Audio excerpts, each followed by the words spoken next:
تو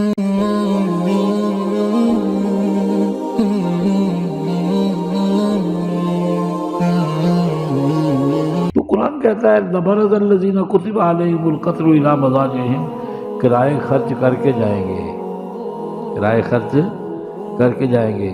سہیوال والے کی موت اگر سندھ میں آئی ہے تو گھر سے نکل کر وہاں پہنچے گا، سندھ والے کی موت اگر بلوچستان میں آئی ہے وہ وہاں پہنچے گا، لاہور والے کی موت اگر سعودیہ میں آئی ہے تو وہ وہاں پہنچے گا۔ اللہ کے بندو، ہمیں کسی کو بلانے کی ضرورت نہیں ہے، ہم نے اسباب ایسے بنا دیے ہیں کہ وہ خود پہنچے گا جہاں اس نے مرنا ہے، جہاں اس نے۔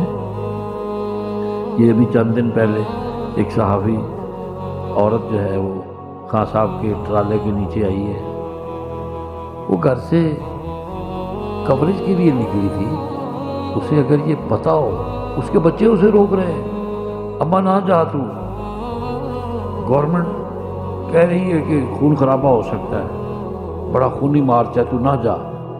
وہ کہتی نہیں میری ڈیوٹی ہے، میں نے جانا ہے۔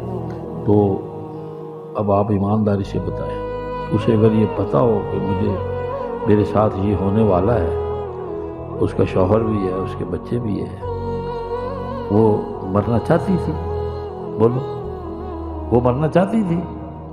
جنہوں نے زندگی میں اسے 1000 روپیہ نہیں دیا، کیا 1000 روپیہ نہیں دیا، اب سیاست چمکانے کے لیے اس کے مرنے کے بعد 50 لاکھ کا اعلان کر رہے ہیں، 50 لاکھ۔